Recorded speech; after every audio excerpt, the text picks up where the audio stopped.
This is Nancy Scott reporting. Oh my gosh, did you see that? Once again, Scum Labs have been unable to contain their genetic experiments. Military forces have yet to mobilize, and this report has reason to fear for her life. Public beware, get inside, lock your doors, your windows, and for goodness sake...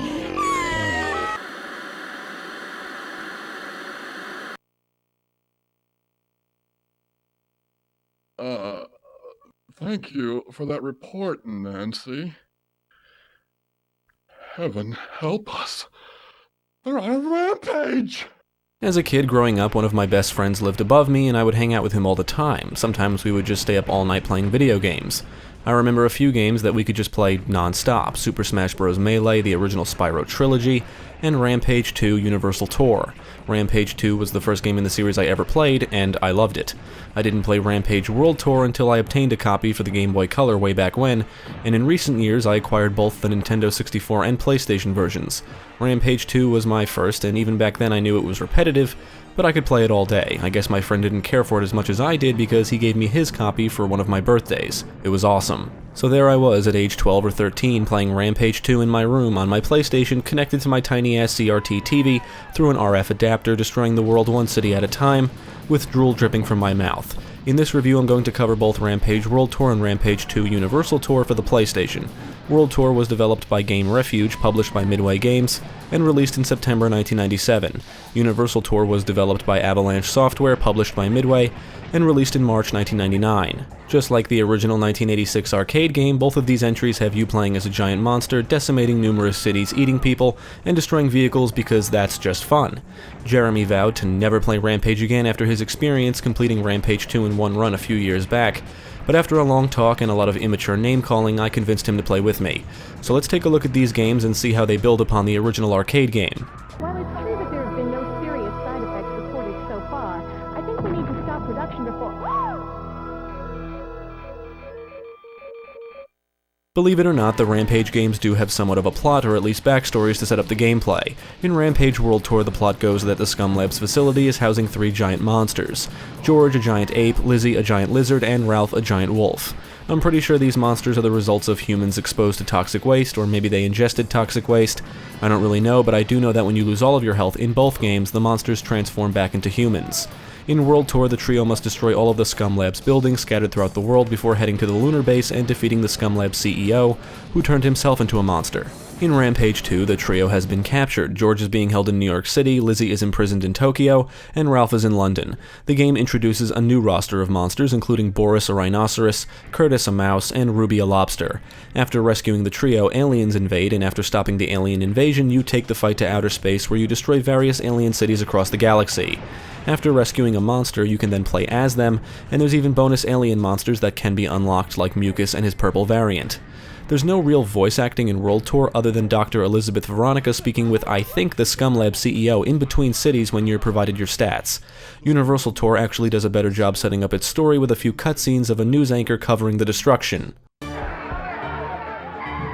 The actual gameplay in both games is almost identical. You choose a monster, destroy a city, move on to the next. You have to do this over 120 times in both games, so needless to say they are repetitive.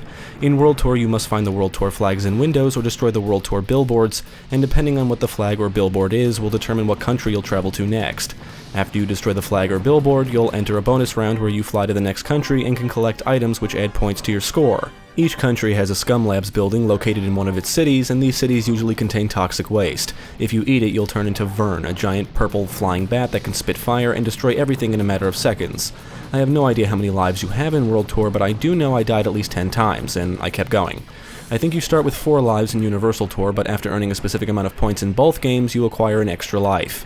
The flags and billboards make World Tour interesting because each playthrough can essentially be different. You can destroy cities in any order you wish. Universal Tour is a bit more straightforward, but still offers options. When you rescue a monster, you can then decide what monster you want to rescue next, and because each one is located in a different continent, you're basically deciding the order of cities. But let's be honest, options or not, it doesn't alleviate the repetition. Each monster in Universal Tour has different stats in walking, climbing, and punching. Punching is probably the most important because monsters with a higher punching stat can destroy buildings quicker than the others. All the stats for the purple variant of Mucus are maxed out, easily making him the most powerful monster in the game. After several cities, you are forced to play through a bonus round. You may need to destroy a building within a time limit, see how far you can jump, or you may have to kick and stomp as many people as possible before the timer hits 0. If playing in 2-player or 3-player, some bonus rounds have you fighting each other, and there's even a King of the Hill bonus round where players fight to stay on top of the hill. The player who stays on top the longest wins. The bonus rounds are cool at first, but it's a shame you can't skip them. At least they reward you with an extra life, full health, and/or full power. I guess you could say these games are side-scrollers. You walk left or right, you can jump, while in the air you can wave your arms to slowly hover downward, you can punch, kick, and climb. You need to punch, kick, and stomp buildings to destroy them. You can eat people and food found in broken windows to restore health. You can also just kick and stomp people because that's fun too. In Universal Tour, each monster has a special attack that does a significant amount of damage, but to unleash this attack you must first fill your power meter by eating shit. Boris can ram into buildings, Ralph will howl, Lizzie can spit fire, and Mucus's eye will pop out and explode. Each monster's attack is unique, and they're all more powerful than your standard attacks. Trying to stop you are pedestrians with guns, sometimes they throw explosives, police, military, robots, and even aliens. World Tour includes people flying around with jetpacks equipped with what I think are flamethrowers, and there's also robots equipped with machine guns and flamethrowers. Universal Tour includes more alien stuff, and you spend a lot more time in space. In both games, tanks are a bitch. One blast from a tank usually knocks you down, and the moment you get back up, another shot puts you back down. They usually become priority targets to destroy, otherwise they're just a nuisance. You'll also have to fend off attacking aircraft, helicopters mostly, but in World Tour there's this flying plane or jet that shoots at you every now and then. Now, you have a certain amount of time to destroy each city, but you never really know how long since there's no timer. If time is running out, you'll hear an alarm go off and jets will rapidly fly by. After flying by a certain amount of times, they will eventually drop bombs that can significantly drain your health. There are items or power-ups you can collect that will make destroying things easier, but they only last for a brief time. In World Tour, some items grant you Death Breath, which means you can scream and destroy everything nearby. You can also acquire items that grant you the Hot Loogie power-up, where you spit fire onto the ground, which will then proceed to engulf entire buildings. Both games include items that grant you more power, otherwise known as the Super Punch, which means you can destroy an entire row of a building in one punch. There's also items that grant you Safety, which means you won't take any damage. To restore health, you must eat people or food. Eating specific nasty things will drain your health and cause your monster to vomit. In Universal Tour, each monster can eat Mega Food, which grants them even more health and power than other foods. These are essentially favorite foods. For example, Ralph likes steak, Boris likes salad, Mucus likes ice cream, and basically every monster enjoys a stereotypical food that fits their species. After destroying a city in World Tour, you're scored based on property damage, food and people eaten, vehicles destroyed, and buddies bashed, meaning how much damage you did to another monster if playing cooperatively. And I'm pretty sure you're provided a small bonus based on your score in a specific category. In Universal Tour, the categories are reduced to buildings destroyed, vehicles destroyed, and people killed. If you're playing cooperatively, a winner is determined based on whoever destroys the most buildings, so it seems. Our plans to conquer the universe have been stopped by the terrible Earth monsters. I can see players getting tired of the gameplay after like the 20th city or so because the gameplay across both never really varies. You're always doing the same thing, and one might say Universal Tour is just a rehash of World Tour. That's actually not far from the truth. Regardless, there is something fun about it all, but these games are best enjoyed in short bursts. Even with the repetitive gameplay, these games include a ton of little details, especially in World Tour. For example, when you destroy windows, you may see someone on the toilet. When you walk over fire, your monster will hop around in pain. Alien vehicles and aircraft actually fire lasers rather than bullets. There's pedestrians sleeping on benches, people rolling around in wheelchairs, Elvis impersonators, people carrying boomboxes or bouncing basketballs, people juggling, old people because eating them is always fun. You may see Santa here and there. If you eat nuns, you'll get struck down by lightning. And of course, our favorite pedestrian, the sexy blonde woman in the red dress. UFOs will fly overhead, abduct people, and I think they turn them into aliens and send them back down. Destroyed planes will drop cargo that contain items, sometimes animals. You can jump onto aircraft and tanks and use them to destroy buildings and kill people. Pedestrians will be running and screaming for their lives as you stomp around destroying their world, and it's awesome. When you destroy a helicopter, the pilot may come parachuting down, but one good punch will send him plummeting to his death. Sadly, Universal Tour doesn't include nearly as much detail for some reason.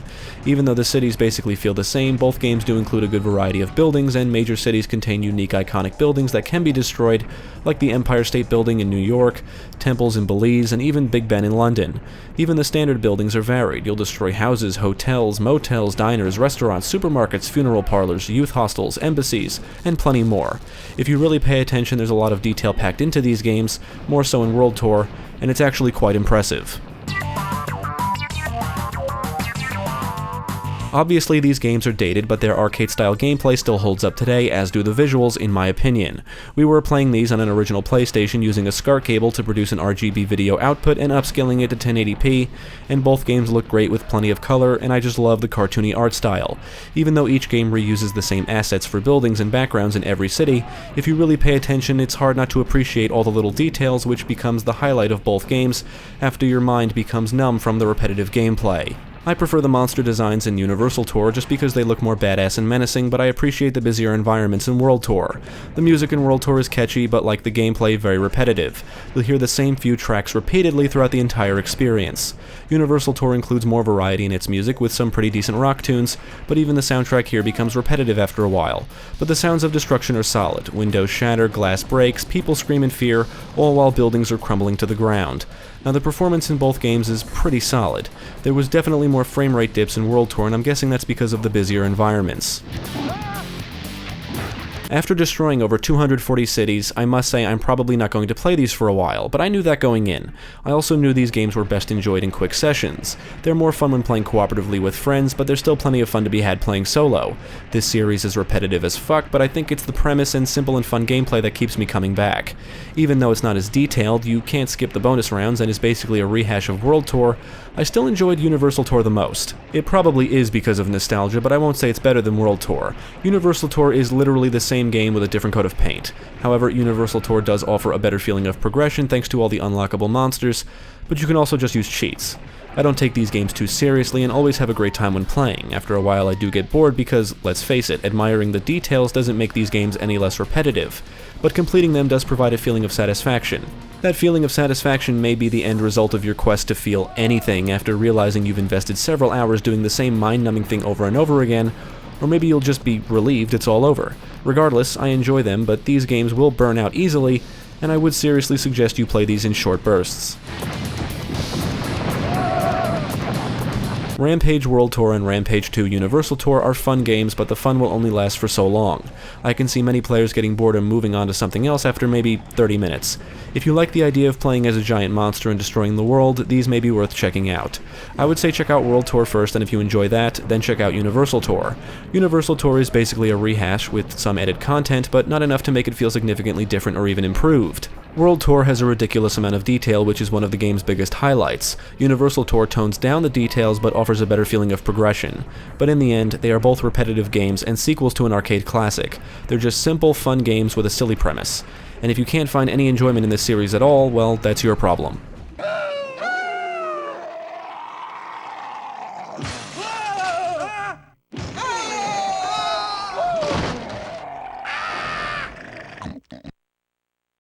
Thank you for watching. If you enjoyed this video, check out the rest of our channel for more quality content and follow us at the links below. If you're interested in gaming news, let's plays, live streams, and even podcasts, be sure to visit our friends over at GameCast.